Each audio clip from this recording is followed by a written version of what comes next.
Years ago, my CEO called me into the office unexpectedly. And at the time, I was leading a high-performing team, living in a city that I absolutely loved. And quite frankly, my team and I, every single goal that they were giving us, we were like hitting it out the park. Quite frankly, my team was crushing it. So I thought the CEO was calling me into the office to give me a bonus. But instead, he sat me down and he said, "Steph, you're going to Texas. You're going to lead the worst performing sales team in the entire company." He said, "They're not just underperforming, they're all underperforming.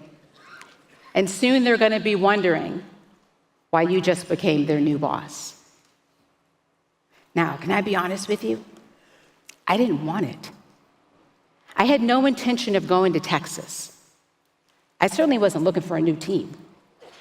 And I definitely did not want to take on a group that had never hit their number in company history. And this wasn't just any low-performing team. They didn't look like me, they didn't think like me, they didn't ask for me. And based on that first day, they did not want me. I remember going into the first day, I was all suited up, smiling, ready to go. And I could feel their walls close in. Not one word was said. One guy walked in, didn't even make eye contact. Another guy, he walked in, and he looked right past me, like I wasn't even in the room. Not one word said, but every arm was crossed. And between every polite nod, every glance between colleagues, they were all saying the same thing. Who's she? And what does she know about leading us? I'll be honest with you. Part of me felt the same way. Leaders, have you ever tried to lead someone that's not bought in? They don't want to see you. They don't want to hear from you. They don't want to follow you. It's lonely. It's exhausting.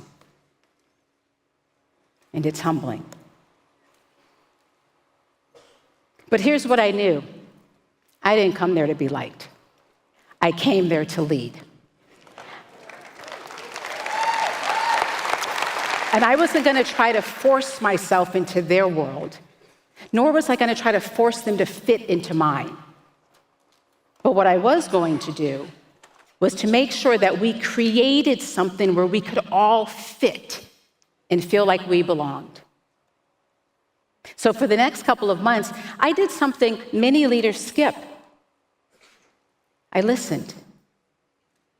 I asked real questions. I watched how they worked. And I learned what they cared about. And that year, that team hit their billion-dollar quota for the first time in company history. Yes. But leaders, here's the real deal. It wasn't just the win. It wasn't just the numbers that was the win. It was the respect. And not the respect that came with the title, but the respect that gets earned in the trenches. See, that team didn't need somebody who looked like them and thought like them. They needed somebody who believed in them and believed in all that they could become.